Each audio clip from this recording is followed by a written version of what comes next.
lab guy for many years, but for more years I have been Tim the So-So magician. And those two worlds have collided to create a science, if you will, called psychonuclear physiognomy. That's right. People have asked me for years, Tim, what do you do? I said, I am a professor of psychonuclear physiognomy, making me a psychonuclear physiognometrist. And I've been at conferences where I've said that, and every now and then there were a guy who goes, I've read about that. It's very at which point I become not the biggest bullshitter in the crowd.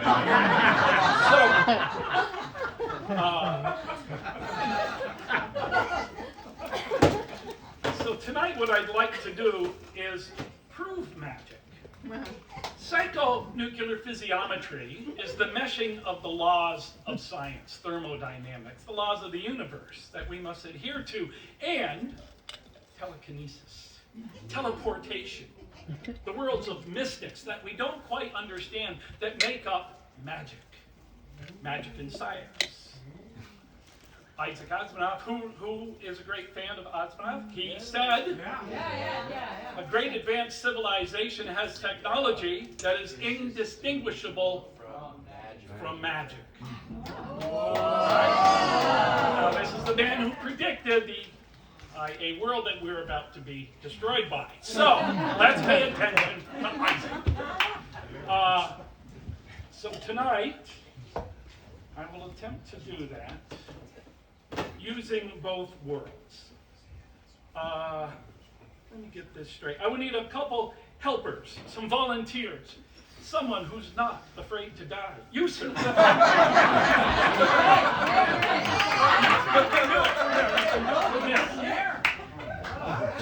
I have a regular, ordinary trick deck of cards. It is regular, ordinary. Any trick deck of cards will do at this point. Actually, come on up. I'll have you come up and help me out.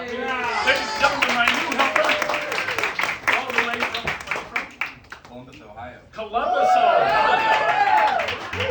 How did you get here to the Big Apple? Besides driving or flying, whatever the hell you do. We flew. You flew? Yeah. Nice, nice. And is this your... It's my girlfriend. Girlfriend! Hard to pick the term, isn't it? Like, what's he gonna call me? What's he gonna call me? Fiance. So, what is your name, sir? Dave. Dave! Yes. My name's Tim. Nice to meet you, Dave. Dave, have you ever gambled before? Yes. Ooh, how'd that go for you? Not well. Well, usually doesn't. But on this one, it's easy. It's just going to be a deck of cards. You will simply point to a card. I'm going to make it easy. Any card. Oh, the one on top. Does anyone ever go with that? Never. Dave, I'm surprised you lost a game.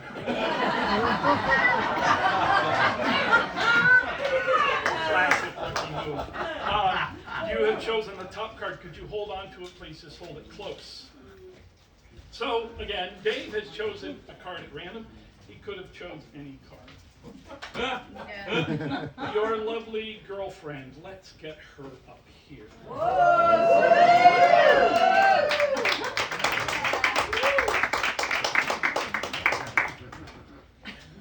Hi. Hi. What is your name? Sydney. Sydney? No way. And are you in Ohio as well? Yeah. Oh, I didn't Well, think so. Here. yeah. Not right now. Yeah. Oh, you live here? No.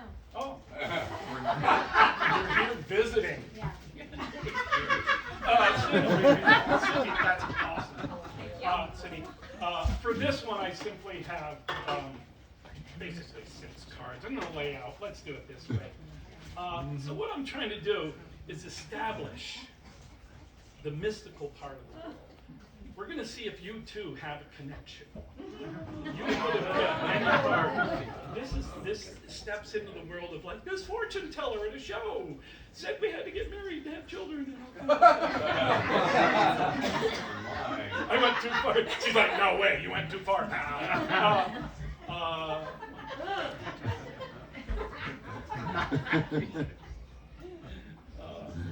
Let's see, 1, 2, 3, 4, 5, 6. Pick a number from 1 to 6. 6. S. I. Hold on to that. X is the card you have chosen. Let's show everybody the cards you did not choose. Fan yours out. Go ahead, show them up. You could have picked any one of these cards, but you chose the 3 of diamonds. Hold on to that. Dave, could you show everyone what card you chose?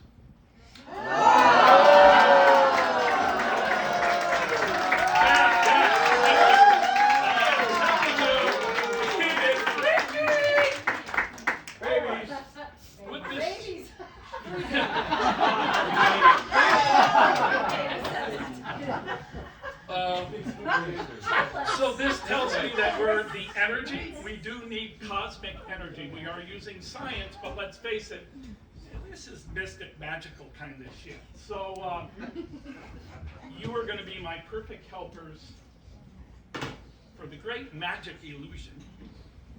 Teleportation. Yeah, let's call it teleportation. What did we call it earlier, Scotty? Wormhole? Quantum tunneling. Quantum tunneling. Way too technical for me.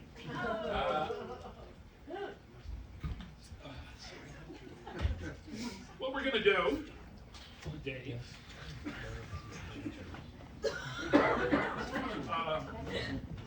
onto my tray, notice the tray has stars, moons, astrological things. We know that the Mars is in retrograde coming out this weekend. What's that? What? Great. I'm making this shit up. Give me a break. Mars could be Jupiter. I still laugh at Pluto was headed for Uranus. I mean, it's ridiculous. So, Dave, so there is some spiritual to this, but what we did there was not science, it was magic. So once again, I'm going to have you take these cards and count from the top onto the tray, 10 cards. 3, 4, 5, 6, 7, 8, 9, 10. Good. Sydney, could you hold on to that deck? We can't leave it for a minute. If you could, I want to not touch the cards, because that magician could have been in the middle of this great scientific, spiritual experiment of psychonuclear physiology. If you could please pick up the cards, Dave, go ahead and scoop them up. And go into the audience, if you would, and have, let's do 3 people, each select a card from your deck and memorize it. If you could take the card, memorize it, and then put it back in Dave's deck. So go ahead, go down to the, be careful, and step down. Now this whole thing is about learning to spot more than Card, others. memorize it. Yeah, just look at it and memorize it. Put her back. So we have 10 cards. I have no idea. Yes, sir. Can I have a diet Coke?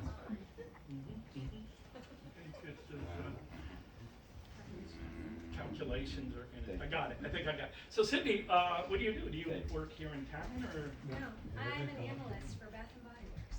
Oh! I can't even think of what you would have to analyze, but okay. Right? Yeah. That sounds like a made-up job, isn't it? Yeah. I make up colors for Crayola. What? Okay.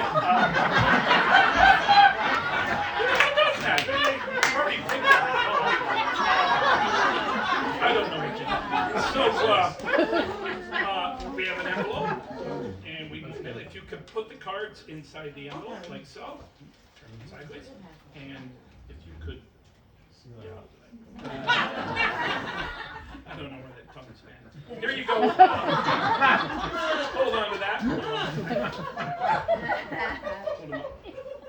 Sit there. You saw your lovely boyfriend here did that. If you could count onto the tray, 10 cards from the top of the deck. 1, 2, 3, 4, 5, 6, 7, 8, 9, 10. Excellent. I'll take that. We don't need them anymore. If you could scoop up your cards and simply show the audience that your cards are absolutely 10 different cards. We will now take the second envelope, if you could place them in there, please. Like so. I won't even ask you any time. Can you hold on to that? So far, science. Math. So far, not magic, science. Just to tell the difference between the two. Now we head into the realm of psychonuclear physiology, at which point I will demonstrate teleportation. I will attempt to move 3 cards from this envelope to this envelope. Any 3 cards, Tim? No. I was thinking it'd be awesome. Seeing how we went through the trouble of having 3 selected, I was thinking, let's move those 3 cards so we could definitely prove psychonuclear physiology is a thing. Okay. So, it's about spotting more. Let me tell you a story. There was this producer here in town, awesome producer, and he loved to produce shows, and he loved to find new playwrights. Yeah. Well, this one he very successful, despite his handicap. A lot of people knew him. He didn't have any ears. Yeah, he had the hole and he could hear, but he didn't have the floppy ears, and he was born that way. And all through school, they picked on him in high school and college. It didn't matter, he was a genius, very high IQ, very successful in the world of Broadway. So he had this little thing when the playwrights would come in and whatever, he'd ask them if there was something that they noticed about him that they could mention. And if they could tell him something other than the fact he's got no ears, bang, zoom, that's the guy I'm looking for. So one of them went out one day that he's looking for a new show. So I think it was John Lampy that came in. He's a playwright. John Lampy went in there, and he's pretty well educated there. And the old man looks at his play, and he goes, "This looks very good, my young man." He goes, "Anything you notice about me you'd like to mention?" John goes, "Yeah, I come in there in the door, and geez, I saw right away you don't have any ears on your head there." He goes, "Well, I know that. I every day I see it. Thanks for coming. Call you if I need you." Boom. Maybe another playwright. Well, didn't Janice come in and say, "Hey, I got myself a play"?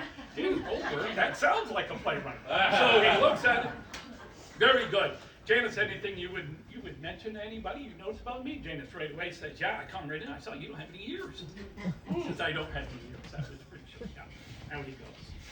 Well, then comes in Christine Niven. Right? Isn't she a budding youngster? She hands him the play, he looks at that. Christy says, very good show, I think. Here he goes, "Anything you'd notice that you would mention about me?"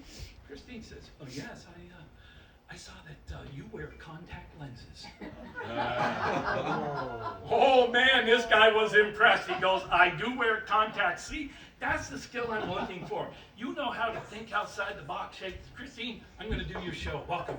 He goes, "How do you know I wear contacts?" He says, "I can't wear glasses. He's got no fucking ears."